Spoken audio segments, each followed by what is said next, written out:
Hello everyone, welcome to my channel. This channel is for educational purposes.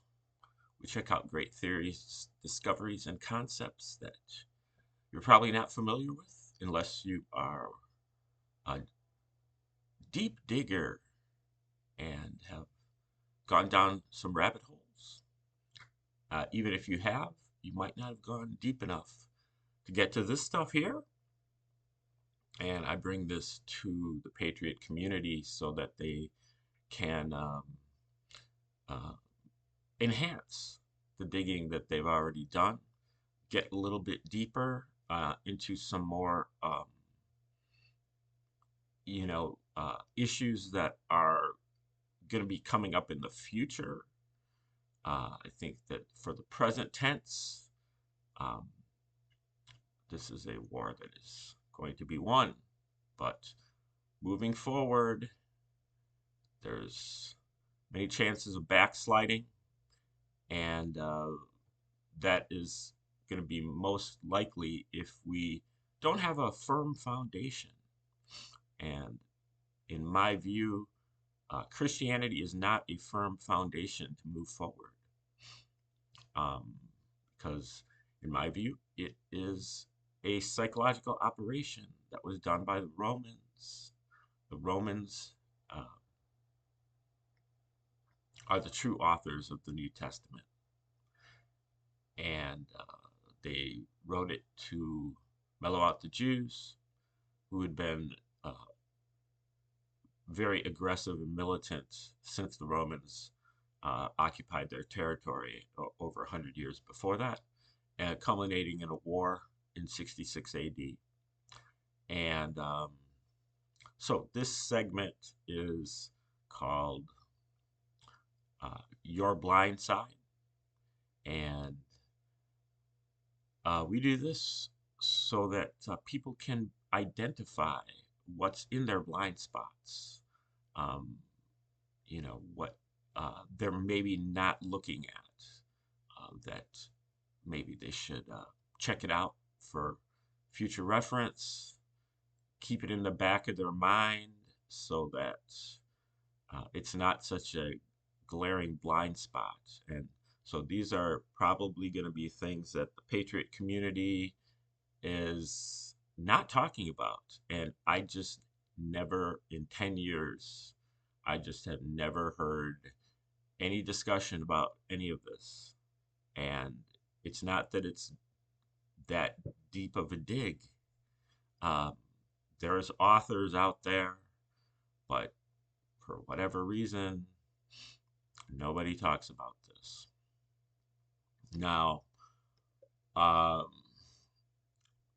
in listening to some podcasts, I had a reference to, um, and this is me as a digger.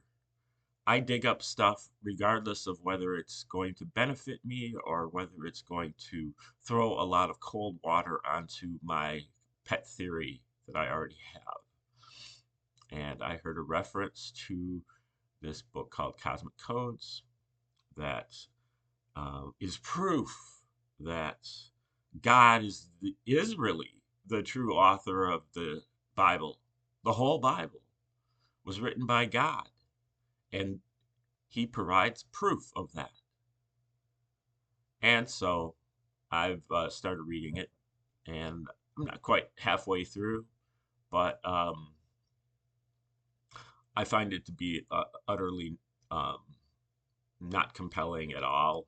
Interesting at some points, um, insightful at some times, but he doesn't know about the Roman origins hypothesis. He doesn't suspect or that such a thing might happen. So it's very similar to the other book that I've recently read that Christians have told me to read because they're trying to convert me, and which is called The Case for Christ. And The Case for Christ makes a case for Christ, but it makes an even better case for Caesar having written the New Testament because the author is totally unaware of the Roman origins hypothesis, and is kind of always painting himself into a corner, um, uh, uh, as well as the people that he interviews in the book, painting themselves into a corner, saying there's no other way that this could be other than if God did it. And you're just sitting back and you're saying, well, actually, the Romans could have easily done it too.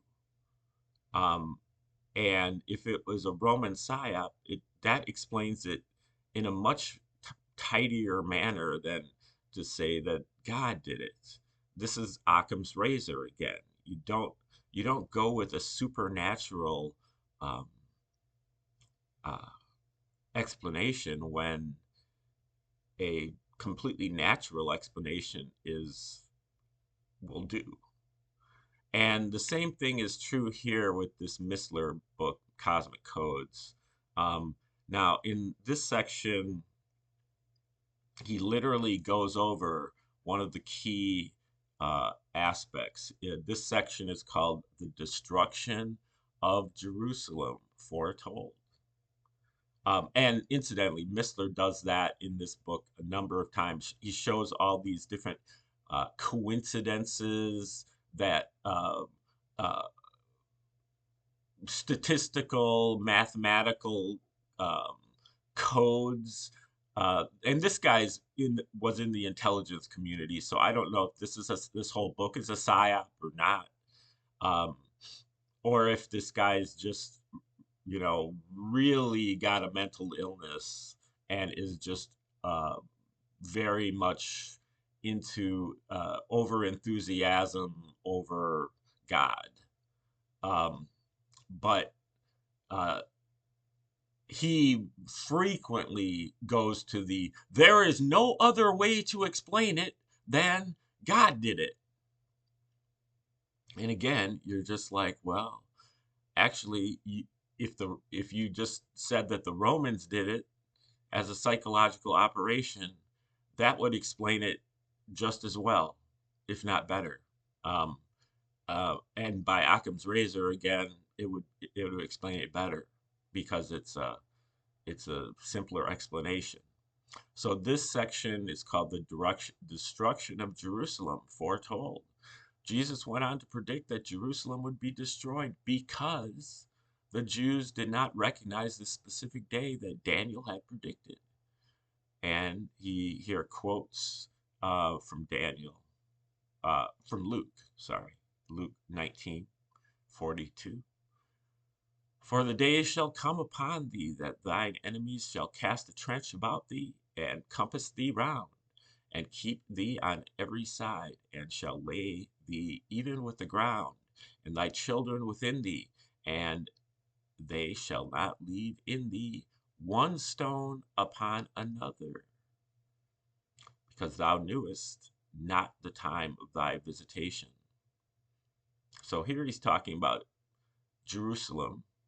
Jesus is talking about uh, making a prophecy about Jerusalem. For the day shall come, and the enemies, which in this case is the Romans, shall cast a trench about thee and compass thee round, keep thee on every side, and shall lay thee even with the ground, and thy children within thee, and they shall not leave in thee one stone upon another. Okay, now he goes on. 38 years after Jesus declared this, the 5th, 10th, 12th, and 15th Roman legions, led by Titus Vespasian, General Titus, who eventually becomes emperor,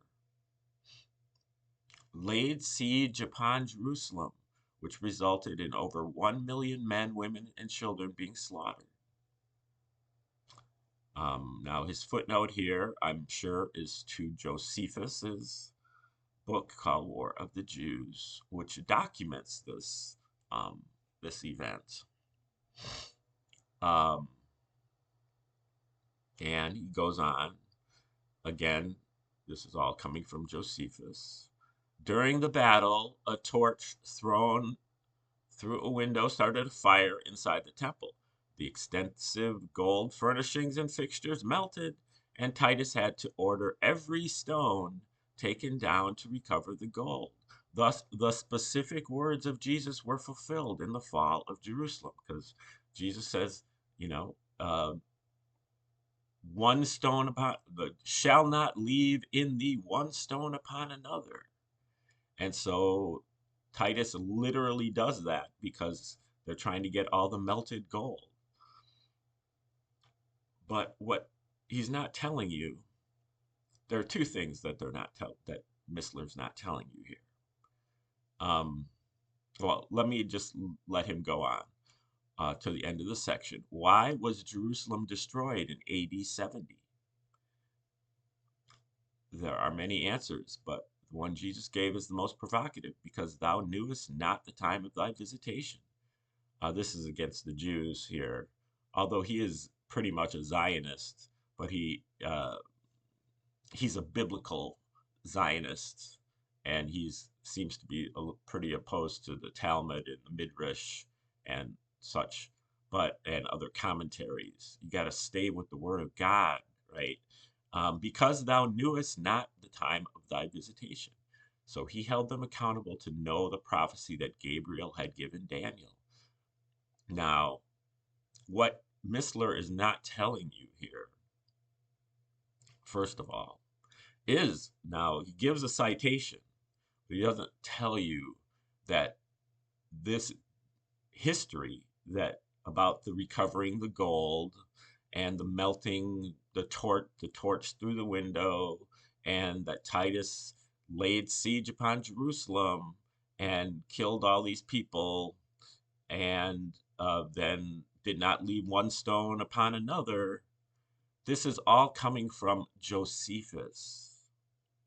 And what he's not telling you is that Josephus was writing from Caesar's palace in Rome, and that he was specifically sanctioned by Emperor Titus, who at this time was General Titus. But by the time they got ready to write this history, Titus was basically the emperor. His father, Vespasian, might have been still emperor. So Titus was emperor in waiting. Um, but the royal family, the Flavian royal family, was in place, and Josephus was a member of that royal family and a denizen of Caesar's palace as one of the court historians there for the Caesars. So um, it's very easy to suspect that, well, the very person who shows that this prophecy was fulfilled specifically, practically word for word, was a Roman. And he is discussing Titus. Now, the other thing that he doesn't tell you comes up a little bit later in the book of Luke, which is, I think, moving down to uh, chapter 20, 21, a couple chapters later. And Jesus is going on. Many will die with the sword, and others will be enslaved. Jerusalem will be destroyed by Gentiles. Again, by Titus, by the Romans. Jerusalem will be destroyed until the times of the Gentiles is fulfilled. And he says, and there shall be signs in the sun, and in the moon, and in the stars, and upon the earth distress of nations, with perplexity, the sea and the waves roaring. There will be signs in the sun, moon, and stars. Nations will be troubled, and there be waves out on the ocean.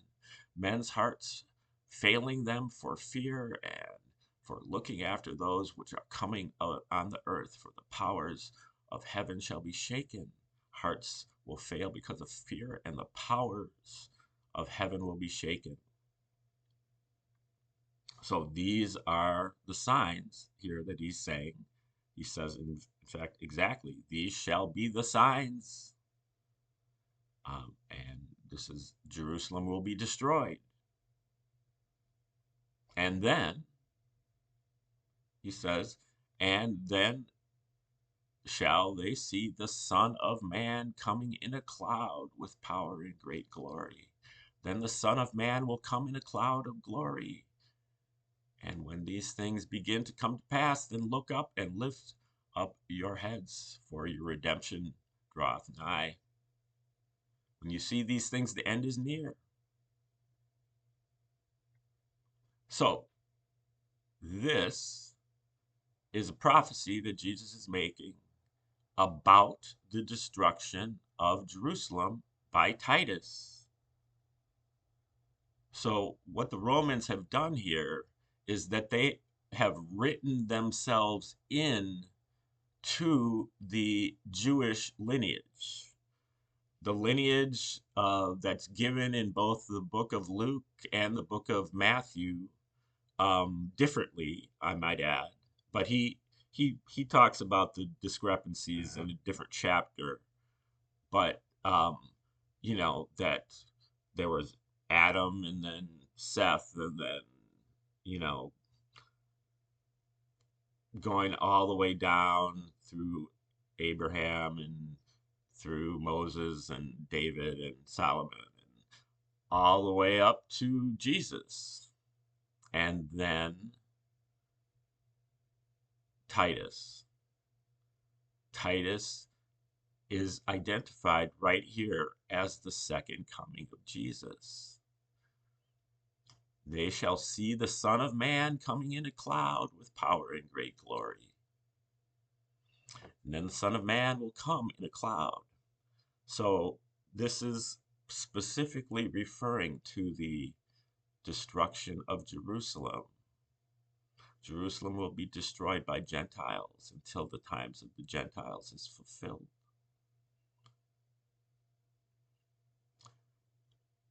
And I I will grant that there is a way that you can interpret it differently, but this is the way that the Romans wrote it, and this is the way that it was received. Many, if not most, theologians going through time have recognized that Titus is the second coming of Jesus.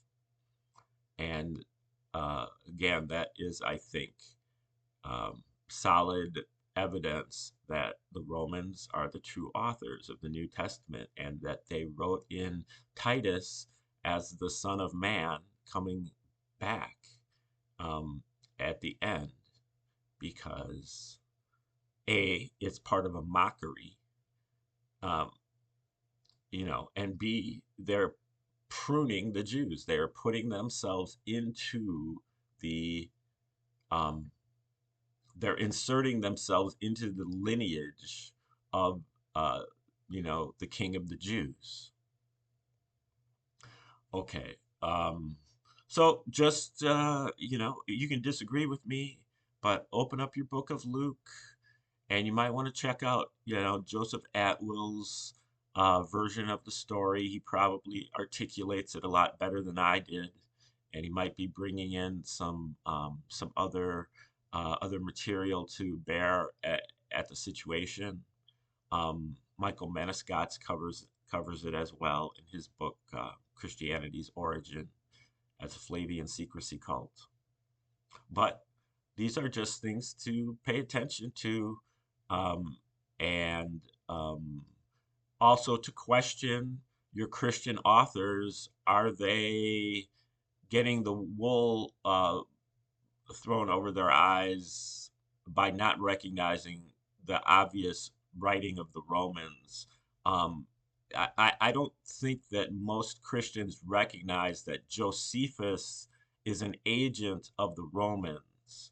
And all of these people, Tacitus, Suetonius, Pliny, Trajan was an emperor, a Roman emperor. Um, these are the only people that have corroborated the existence of Jesus. They're all Romans. They're all Roman royalty. So, but Christians will cite Josephus as being corroborating evidence, and they'll cite Josephus without naming him as the person that specifically, word for word, verifies the prophecies of Jesus. It's because Josephus is also the author of the New Testament. It is a psychological operation. He wrote the New Testament, and then he also at the same time wrote War of the Jews and wrote the language in the war of, and backdated the New Testament by 40 years. And so the prophecies that are written in the New Testament by Jesus specifically are fulfilled in the pages of Josephus's War of the Jews.